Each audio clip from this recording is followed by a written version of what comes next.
Good afternoon, viewers, and welcome to Matters of Public Importance on Channel 6. I'm yours, Gail Teixeira, Opposition Chief Whip for the People's Progressive Party Civic Members of Parliament and for the People's Progressive Party. On this program, we shall focus on matters of public importance, bringing you information and discussion on issues and matters that have concern to you, the Guyanese public, every Thursday between 12:30 and 1:30, right here on Channel 6.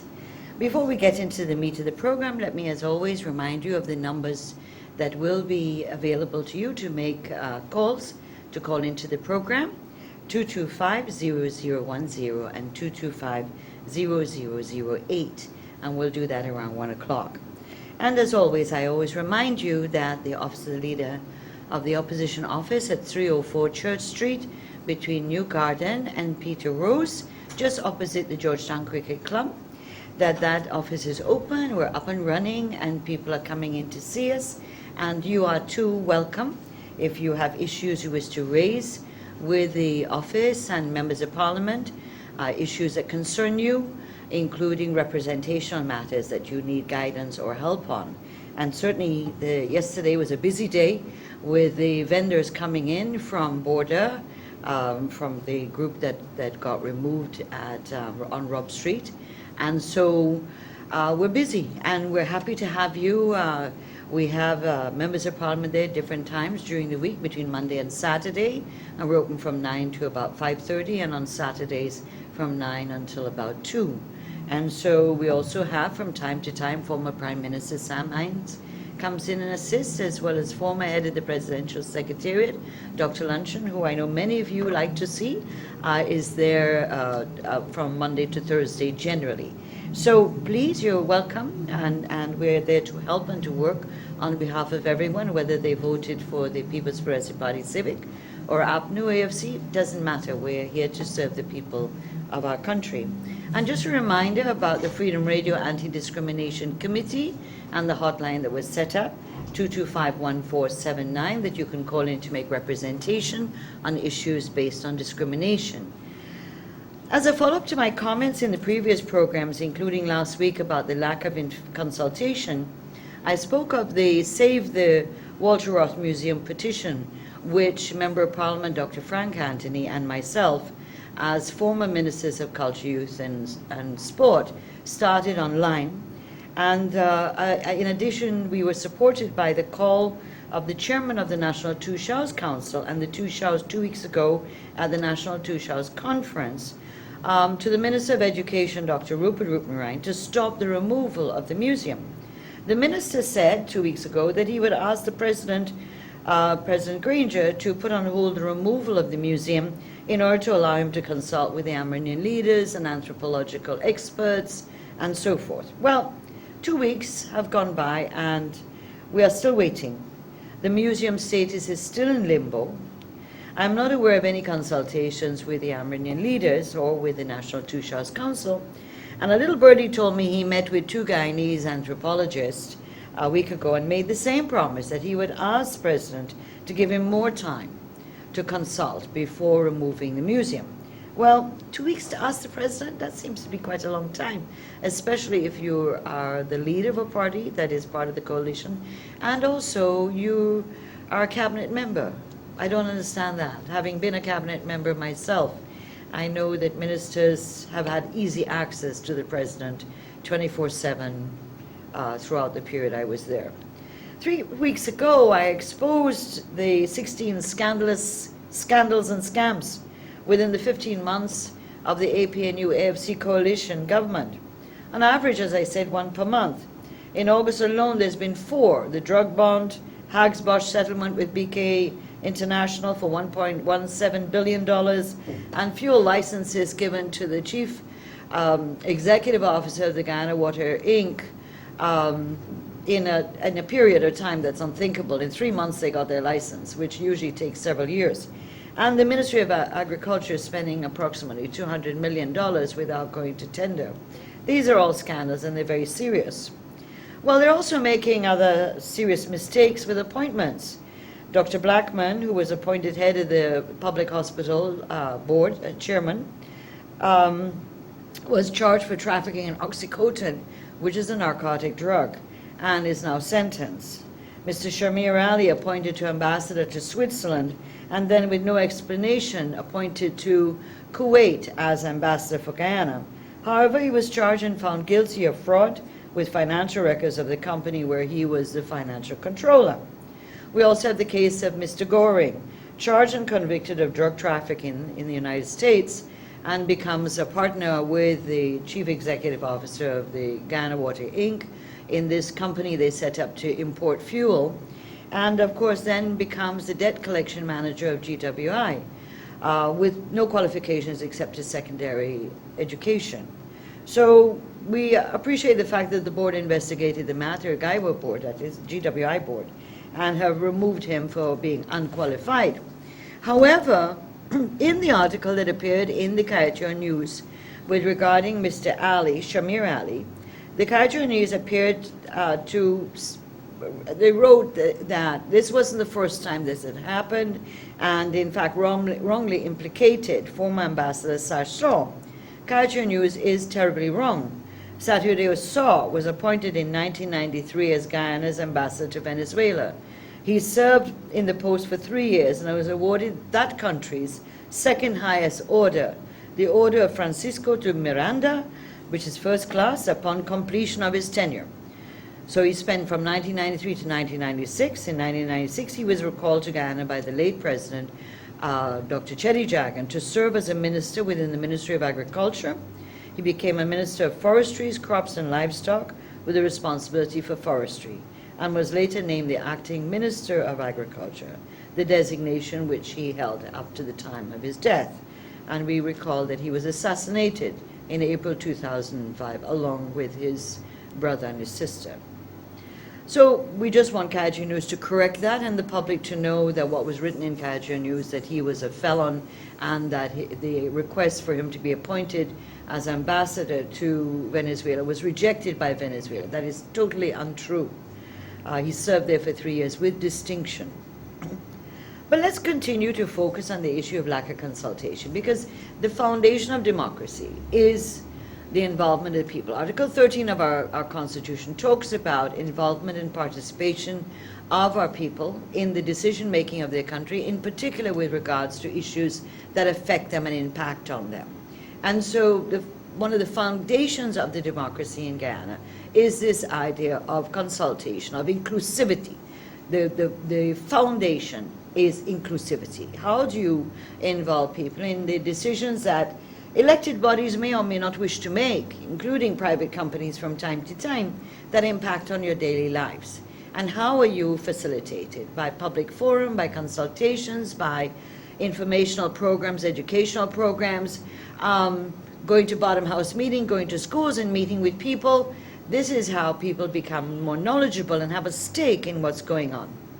Well, in Guyana, unfortunately, the lack of consultation by this government and the manner in which they seem to think that they should hold information to themselves, exclusive themselves, is becoming, began as a trend under the APNU-AFC coalition government. Now it is in fact a characteristic. Because after you do something over and over again, it's no longer a pattern or a trend. It is now a characteristic. And the characteristic that has emerged with this government is the lack of consultation.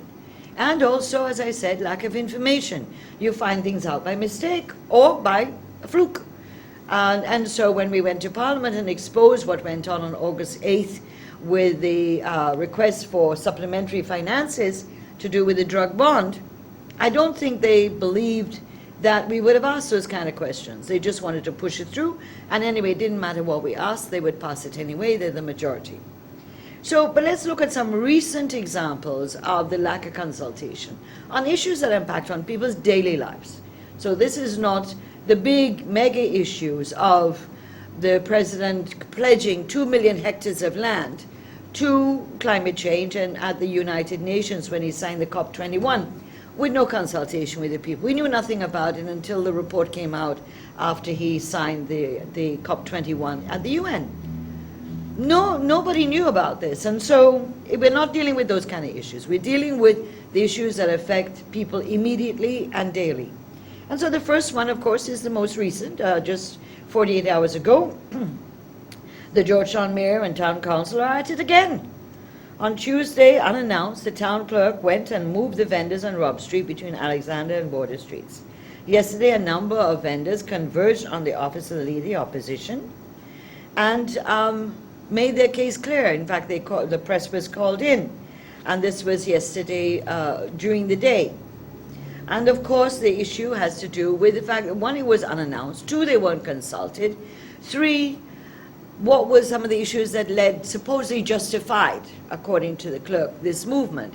The lack of cleanliness. Well, they had a compactor there, or a garbage receptacle, which was there for the vendors to put all the garbage in it every day.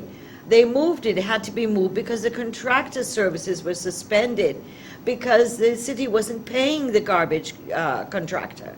And so the receptacle was moved away. People had no place to put their stuff. And it wasn't only the vendors. There are several businesses around that area and from further afield who were coming and dumping in that section near to Mike's Pharmacy. And so, of course, here was vendors who make a living, many of them have been there for decades, suddenly being told, pack up, move, that's the end of it. And you had all these vehicles that had come in from out of town, from far as Quarantine, as far as Parika, bringing foodstuff into the city and selling. Of course, this has led to a number of those goods perishing because it's over a 48-hour period.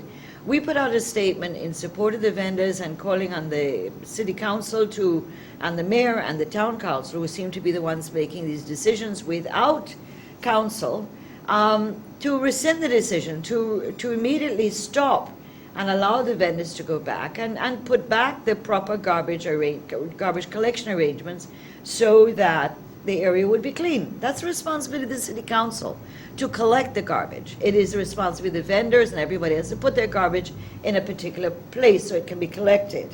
So, interestingly enough, a few hours after we had put out the statement and of course had met earlier the vendors and had a press conference, we understand that the town clerk said that they would be able to return today to the area under certain conditions. Well, I haven't got a report as yet of what's going on, and I will get in a while. Regrettably, I couldn't do that before I came here, but I'm sure that the vendors know that it is the city's responsibility. They're collecting money from you, and therefore it's their responsibility to ensure the garbage collected. It's your responsibility to keep the area clean. But why is this city council taking bread out of people's mouths? This is not the first time. First, it was the board of vendors on the mall. No consultation. That section of Border Mall now is dismal. Just dismal. It's not the thriving, busy, confusing place it used to be, where people went and bought things and farmers brought their goods in and the vendors were able to sell and make a living.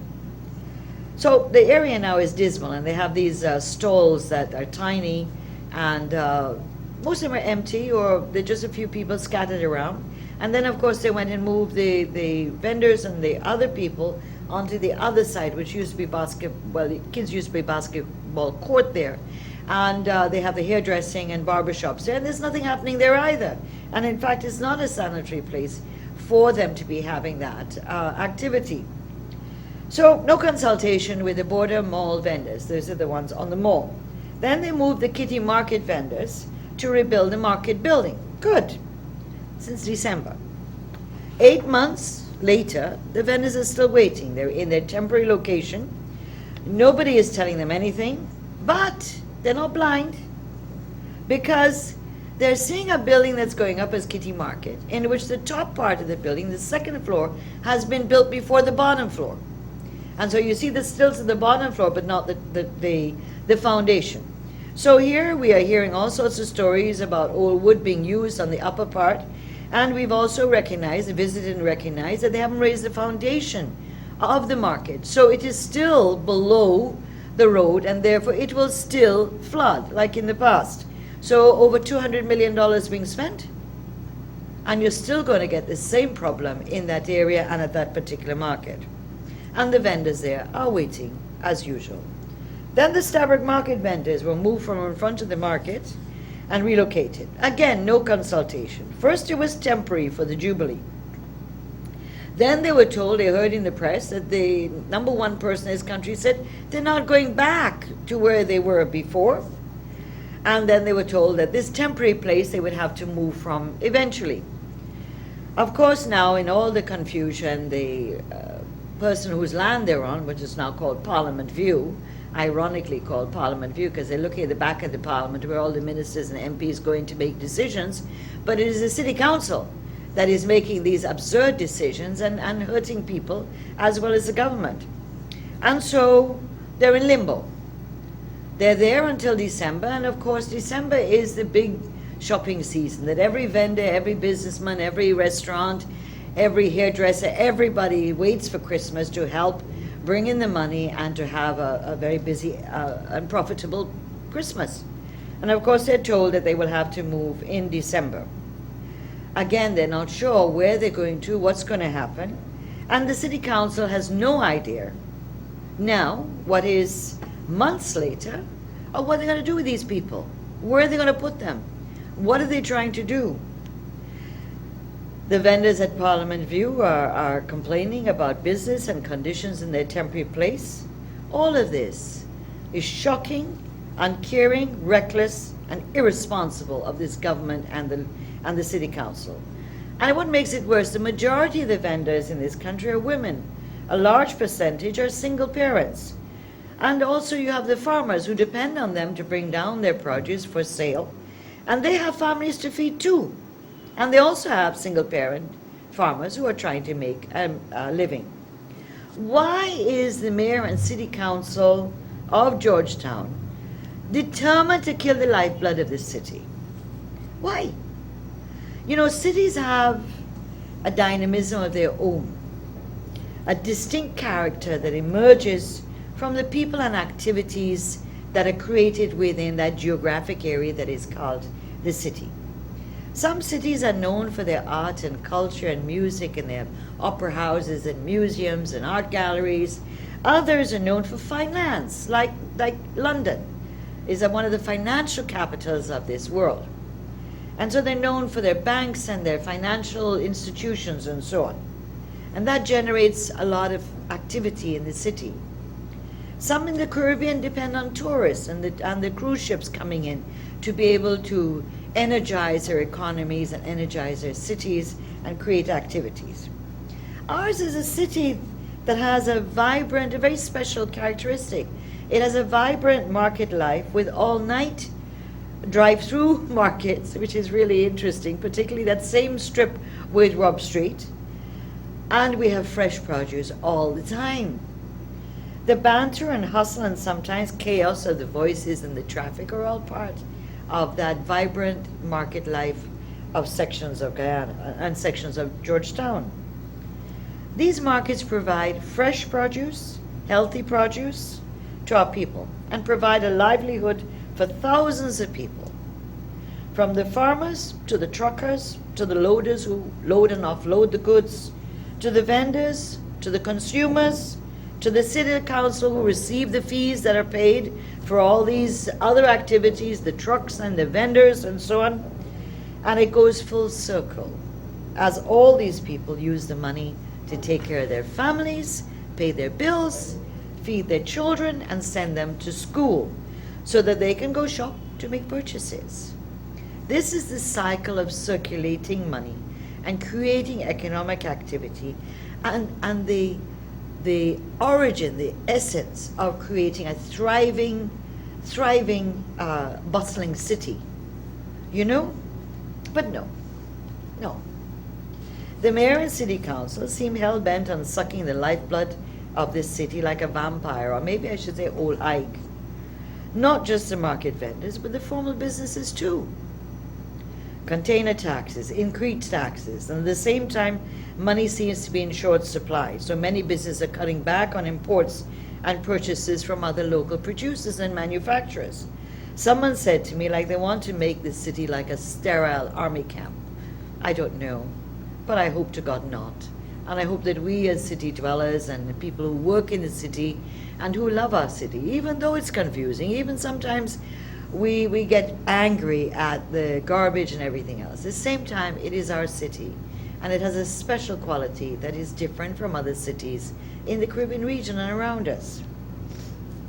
We have to recognize that the city council has responsibilities by law to keep the city clean. That's their responsibility. The citizens' responsibility and the business and everybody is to make sure that they're putting it in the collection areas where they have to be collected. They have to ensure that the city is clean. They have to ensure that there is some order. But they still have to allow the essence of the city and its people to work and to be able to continue and grow. And what the city council needs to focus on the areas that need improvement. If it is garbage collection, how can they improve that? How can you have vendors at Parliament View and in other markets without proper sanitation facilities, especially as that a lot of them are women? I'm talking about washrooms, access to water. It is the city's responsibility to collect the garbage every day in the markets. It is the city's responsibility to collect the fees from the vendors, and by the way, where's the accountability of those fees? Many times the vendors don't get receipts. Where does this money go? That's why we, and Mr. Cuppin, who has been on this program, the PPP councillor on the Georgetown City Council, is calling for a forensic audit. Because all of a sudden, having spent hundreds of millions of dollars on Jubilee and cleanup on the mall and everything else, they don't have money to pay the contractors to collect the garbage. How can they run the city in such inefficient and unaccountable, manner? So these are their responsibilities. Don't put these responsibilities on the people of this city and the taxpayers, not only of the city, but of the entire country. Because if you have people coming in from Parika and Currentine and Linden and all these areas bringing their produce, they are impacted too on whatever Mr. Royston King or Madam Mayor says and does on the whiff. They do things whimsically without thinking of the consequences of the people. And so, of course, they have to pay the contractors to collect the garbage. And they have to do the health check on the food handlers to make sure that health and safety is taken care of. And of course, now the issue that's hanging over the heads of all of those who live, work, and pass through the city. You can't get to Region 10 and Region 3 and Region 2 and Region 1 if you don't go through Georgetown. You can't come from those regions and go to Region 5 and 6 unless you come through Georgetown. Until we build a bypass road that will be able to go around Georgetown, which is extraordinarily expensive, we all have to end up in this hub here. We all have to traverse through, back and forth, this hub. So the City Council decides and brings a contract that's highly questionable, with no consultation, no involvement of the council. The council has even seen the contract. They see bits and pieces of it when they demand it and have to wait months for that, which Madam Mayor and Town Clerk decided they should see. So no one has seen the whole contract that is issued for the parking meters. Again, no consultation, not even with their elected officials, nor with the people who are the users of the roads in the city, not just Georgetown people. No consultation, despite the magnitude of the impact of this decision and the question nature of the contract. No apparent involvement of the Ministry of Public Infrastructure, of the Commissioner of Police, who is responsible for traffic and motor vehicles. No involvement and attention given to what the legislation and statutes of this country demand that the City Council look at. Not just the Municipal and District Council Act, the Roads Act, and a whole set of other legislation that they must take into consideration. And it is the Roads Act that talks about that they must have a public forum when they're doing different changes with roads. The City Council can bring in parking lots and they can bring in parking meters, but the Municipal and District Act says too that they must do consultation on this. So even with the laws that exist in this country, the City Council is violating those. Forget about the laws to do with procurement, which they violated already. And this City Council is demanding that despite the uproar, despite the protest by people in the newspapers and so on, saying don't do this, including many supporters of the government, Madam Mayor and Town Clerk have said they're going ahead. Of course, they've had 2 meetings recently to see if they can amend the contract from 49 years to 20-something years and to amend the fees. That is not good enough. That is not good enough. The council has to call in people and they have to talk to people. They have to get people's views on this. And they also have to involve Ministry of Finance and others and economists. When they jack up the fees and create parking meters, they impact on the life of the city. People will decide that they're not going to come in. They'll do their business elsewhere, because in some places now we have certain facilities outside of Georgetown that we didn't have 10 years ago or 15 or 20 years ago. So that people will minimalize their reasons for coming to Georgetown, and that people who have to work here will have to decide, well, whether they're going to, what are they going to do? Because in some cases, the parking meters will make their salaries disappear. And so it isn't only about traffic congestion. And by the way, it's the Commissioner of Police who has to deal with issues of traffic congestion and decide. He's the one who decides about parallel parking in this city and so on. How come now they decide that the city council, he's reneged his responsibilities to the city council? And so the other factor in this, of course, is why is the minister sitting like Pontius Pilate on all this? The minister under the law has the power to approve or not approve new rates and taxes, new fees, new imposition of taxes. He has to approve it. And he can reject it according to the law. He can reject it.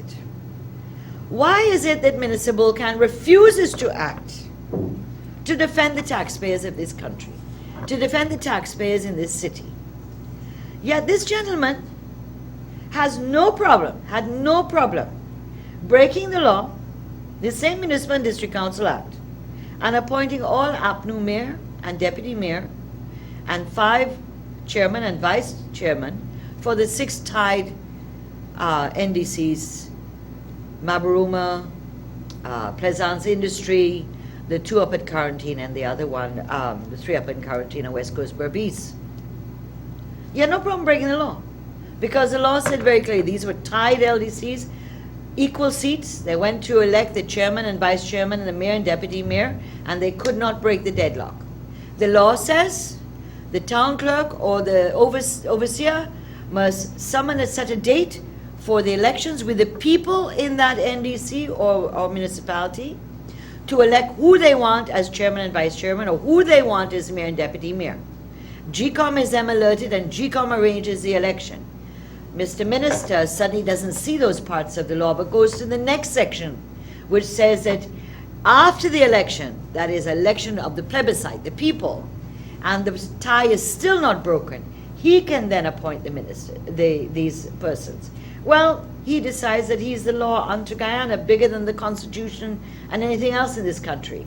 And so he appointed 6 persons who are all APNU on the APNU list, APNU AFC list, to head these 6 local authorities, in which 3, the PPP had a plurality of votes, and the APNU AFC had a plurality of votes in 3 of those. He had no problem breaking the law. In fact, this is a matter before the courts now. And of course, as usual, just like the election petition we started over a year and almost a half ago, it still hasn't been heard in the courts. Now this one to do with the local 6 tied local authorities and the minister violating the law, breaking the law, is still stuck in court. Still stuck in court. The Attorney General apparently has a very, very busy schedule, and he can't appear in court, and so the date keeps moving and moving. In the meantime, these 6 local authorities are not functioning. They have no budget, they can't collect rates and taxes, they can't do the roads, they can't do the garbage, they can't do the drainage, and so on. And they're quite happy to allow that to continue. And then, of course, if I move outside of Georgetown and I go to Linden, I go back to the issue I raised several weeks ago, 2 weeks ago, about the new Linden Town Council decision in July.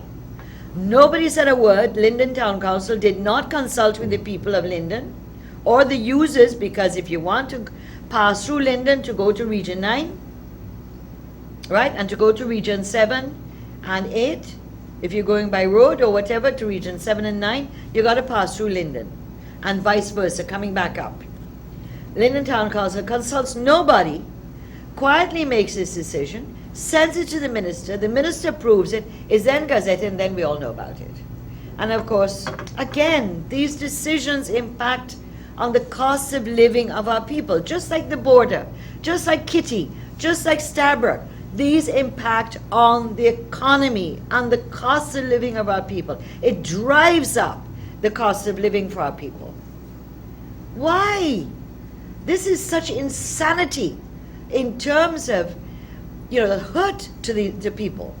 If the government, as they promised in their election campaign, that, everything the PPP did was wrong and they were going to be, turning everything into gold and everything was going to be fine and they were the ones who were going to fix this country. Well, they're not fixing this country. They're breaking down this country and they're hurting the majority of people in this country, particularly the poor and especially women and children and the elderly. I won't even go into today about the public assistance issues and the old age pension issues, the school uniform issues that are especially in the interior areas, and the school feeding programs in a number of the interiors. I'll leave those for another program. But why would the minister, knowing full well that the Roads Act of this country stipulates that the use of the roads is under the Roads Act, not the Municipal and District Council Act, and that the City Council had to have the involvement of the Ministry of Public Infrastructure and the Chief Executive, whoever it is, who manages roads in this country. And these are public roads, by the way. Public roads, Regent Street, where they talk about parking meters, Main Street, Avenue of the Republic, Camp Street, Brickdam, these are all what's called public roads. They're gazetted, and therefore they fall under the Ministry of Public Infrastructure, and they fall under the Roads Act. The Linden Highway going through from Moblisa into Linden is a public road. It is not the road of the town council. And so, it just seems to be that, first of all, the minister, my belief is that he just agrees with all this and goes through with it. And the cabinet, by its silence to protect the people of this country, to defend these issues, are complicit with it. Obviously, you can't be a cabinet watching these things going on and not intervene. After all, the council in Georgetown is 99% APNU AFC. Ditto in Linden. There's no PPP councillor on the Linden Town Council. So you have total control. And yet you're allowing these things to hurt all Guyanese, but you're hurting also even your own party supporters. Why would they sit back and allow these things and not intervene in accordance with the law? I'm not telling them to come down with a big hammer and damage local democracy, but if these agencies are hurting local democracy and they're undermining democratic governance, doesn't the government have a responsibility to protect the Constitution, to protect the laws of the country, and to protect the people of this country? So I'm in a rallying today because it is so unthinkable that they just sit there like Pontius Pilate and watch and don't intervene. You don't see any minister in the streets. You don't see ministers in the street talking to people. They're not going out. You had the terrible fire at the drop-in center. Could you believe not one minister of the government was there that night? Not one minister came out of their bed that night to commiserate with the families, to commiserate with the staff of the Child Care Protection Agency. Not one. And so I'm saying this is, when I say uncaring, I'm not exaggerating. I believe firmly that this is uncaring government, and the things that they're allowing to happen with their city councils and their local authorities is that they support this. They agree with this. This is how they want things to take place in this country. Well, it's after 1 o'clock, and we haven't dealt with a number of issues to do with salaries. We'll come back to that. We dealt with that 2 weeks ago, and we mentioned it last week again, and we'll come back to that. We see that the Fitug and the Gawu are still fighting on the sugar issues, including a number of issues of the Gaisuko removing a lot of the usual traditional benefits that sugar workers get that have emerged over decades of struggle and so on, and have become practice, including the closure of Wales, the merging of LBI and Enmore, and now the announcement that Rose Hall will be closed sometime next year, in early next year.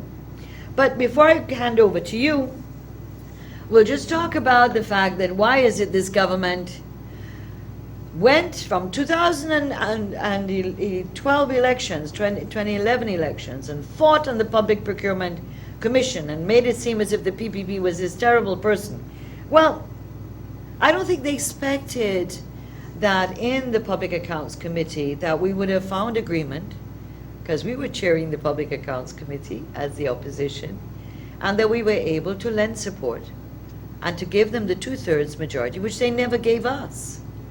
One, this issue was being discussed not in the Public Accounts Committee, so it could never have reached the Parliament floor. We gave them the 2/3 majority. Well, it's a month. August the 8th was when the Parliament gave its 2/3 majority for the 5 persons to be sworn in and to become the Public Procurement Commission of Guyana. A month has gone by. Nothing's happening. The budget of 2016 has money for the PPC. It is September now. They just have a few months to have money in. And certainly, as we gave them the 2/3 majority, if they have to come back to ask for supplementary funds to have a secretariat and stuff like that, I'm sure that when we see the figures, and if they're reasonable, we'll support that. But a month has gone by. And you know what? I don't know if the public knows that it is Ramjitan in 2003 with others, when we brought the Procurement Act, that broke ranks, because he was a PPP MP then, and amended the act with the opposition then, the PNC, to remove the role of the cabinet in relation to contracts. This is the no objection which the government gives to contracts over 16 million. Remove the role once the PPC, Public Procurement Commission, was appointed. Now, is that the reason why there's a delay in them swearing in and letting the commission get its work done? The commission has to appoint their chairperson, elect their chairperson, and so on.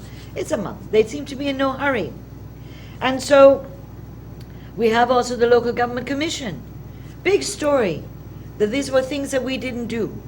The Local Government Commission, the name came from Parliament. Even though it was a majority decision, it came from Parliament. The leading opposition has put up his 3 people.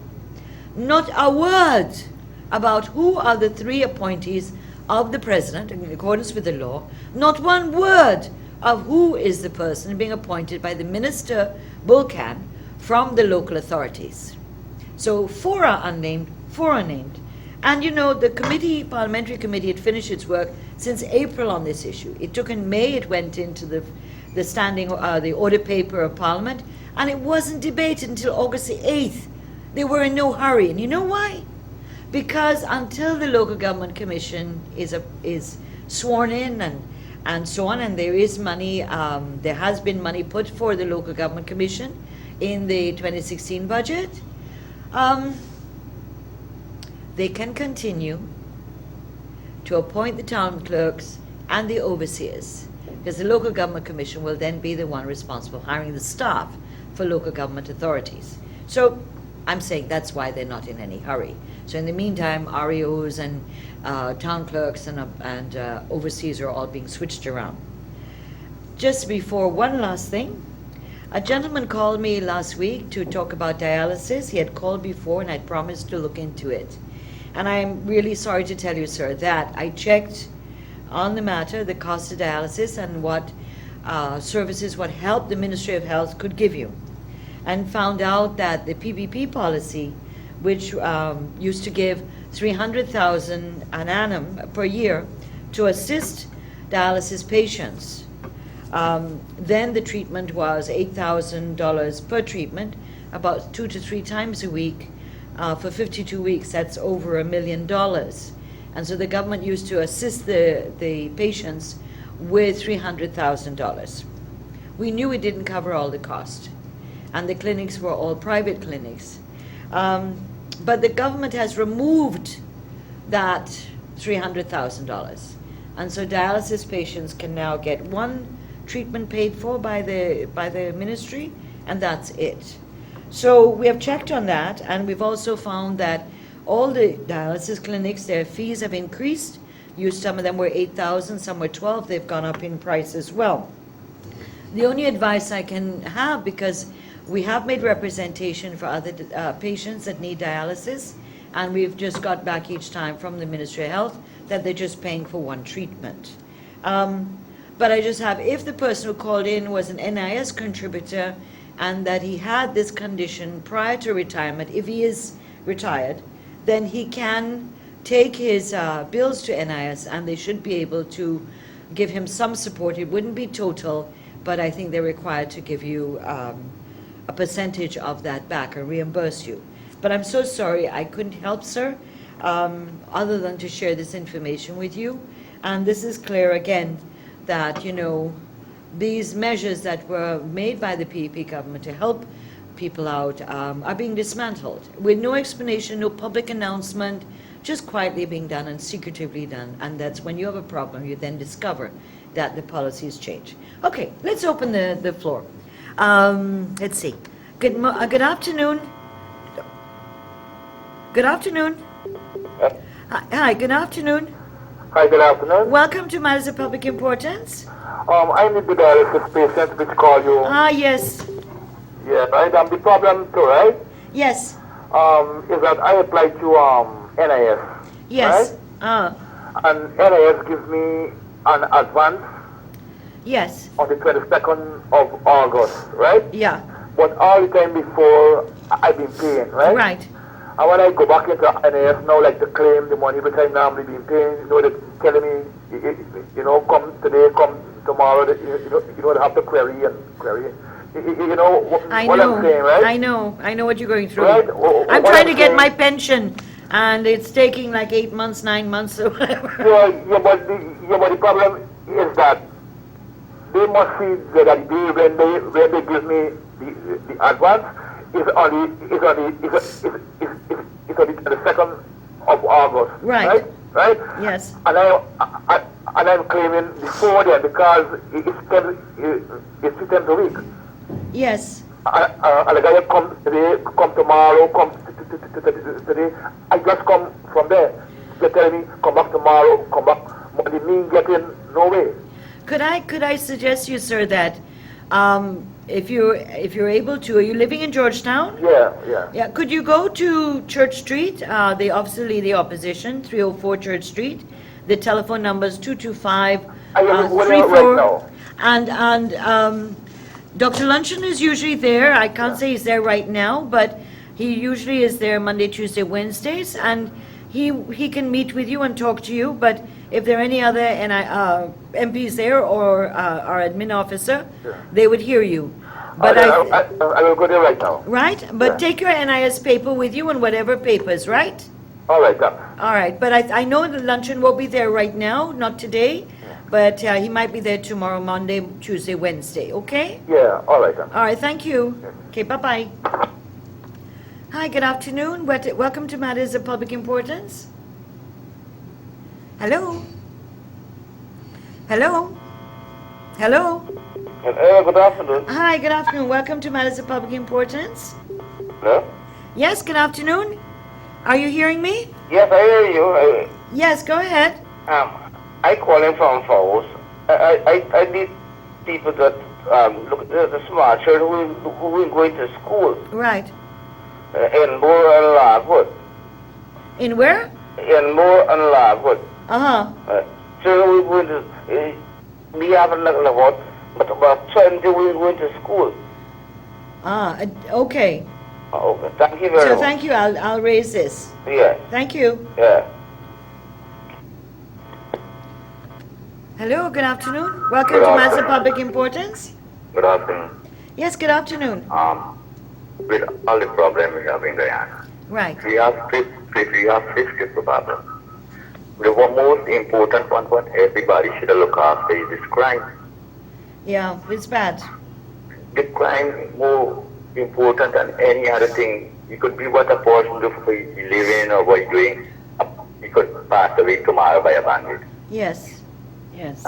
And this man, Basil Bradshaw, on Channel 29, Channel 9, he's telling people when a person put a knife on your neck and take away your phone is a petty crime. Like what David Granger saying. Or you got to go jail and you stick you must give it petty crime. How they going to be petty crime? They got to get rid of people like them. I want to know what happened with the all other party who are joining up with APNU. If them not saying. Nothing. Not saying anything. And David Granger is saying all this petty crime and using them more Wild West. I think this man, what he got for president, he is between this criminal them. Well, I don't if know. People sit down and look at it, why he don't want to execute them? He's a saint, or he's a bandit, or a magi, or a priest. He's not God. Even God would destroy a criminal. Yeah, well, the crime situation is really getting bad, and it's a lot of these, the bandits. That is the most worst thing we have in China right now. Yeah, and people are afraid. Look at outside news. I don't know who's putting the thing in the Caribbean news that Guyana crime is under control. It's under control in their mind because, this government has a way of not wanting to see what's going on. They pretend that... Things like BBC all over the world should see what's going on in the crime. Yeah, well... Crime is Wild West. Thank you. Thank you very much. Hello. Hello, good afternoon. Hi, good afternoon. Matters of public importance. Welcome. Well, good afternoon, ma'am. Yes, good afternoon. My interest in the public, or for me, my Yes. importance for you today. Yes. Now, what I would like to see, during indentured labors and slavery, we all had to work together as for development as massa and the plantation. And to God, I want to know why we can't come together and lead this country to where we need it to go. One people, one nation, one destiny. Oh, please to God, you all come together, APNU, the coalition, the opposition, everybody. Come and let's work together. That would be the best interest of the public. You don't believe so? I do believe so, sir. Well, try. Let me try and let me see if we could get to work together. Well, let's make a deal. Let's make a deal, you and me. Let's make it. Every time we got a problem, bickering over this one side, bickering over that side, the people who don't have knowledge outside, they feel, well, this one wrong, that one right, they feel 23 years, this one did me wrong, they feel that this one's supposed to do me right, and we are going nowhere. It's time now that seeing that we got this aisle coming up and we got this coming up, we should have come together and be one people, one nation, one destiny, one administration. Lead the people with a vision for the destiny we need to go. Thanks very much. We're tired of this, from this one side and this playing game on this thing. Let me try and see what could happen. Okay, thank you. Talk and see what could happen. Thank you very much. And the gentleman is making